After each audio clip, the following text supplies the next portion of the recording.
New this morning, CNBC has learned that Disney has considered a co-CEO structure to replace Bob Iger.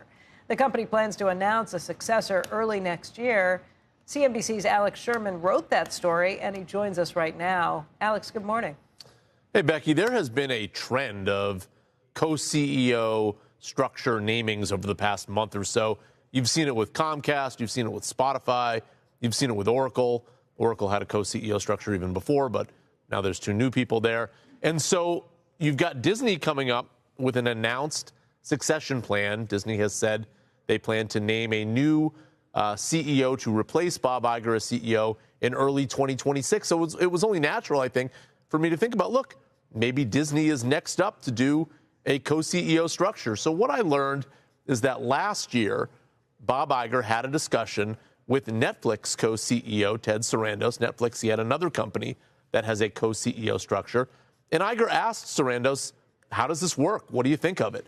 And basically, Ted Sarandos told Iger, look, this is how things have worked at Netflix. It's at least an indication that the Disney board is considering a co-CEO structure. And the logical two candidates, if Disney were to go in that direction, would be Dana Walden, who is the co-chair of Disney Entertainment, has long been in charge of the Disney TV side of operations, and Josh D'Amaro, who's the head of the parks.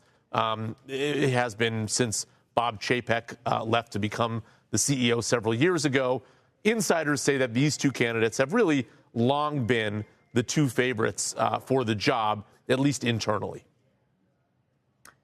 So it's still speculative at this point that they could be considering this. I can see where it would make sense, but you could also see where if they did something like that, maybe Bob Iger would stick around as chairman.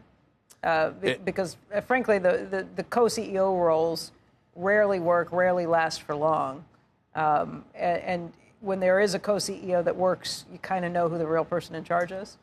That's exactly right. And that's what my story is about on CNBC.com this morning, which is that even with these examples of other co-CEO structures working, Disney has a lot of reasons not to go in this direction.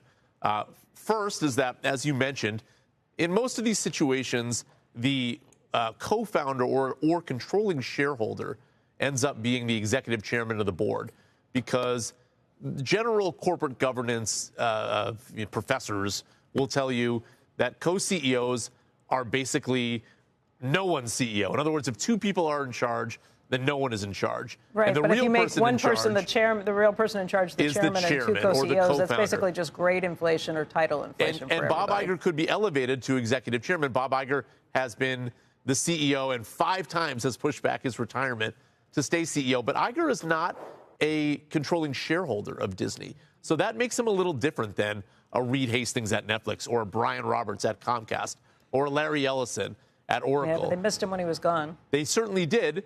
And they may want to keep Bob Iger around for as long as possible. And maybe this is a way that you could do that. They first tried this in 509 BC. Is that what you looked up? That is. Co-counsels in Rome. And guess what? One of them got killed? It didn't work then. Yeah, it didn't work very well. It didn't work back then.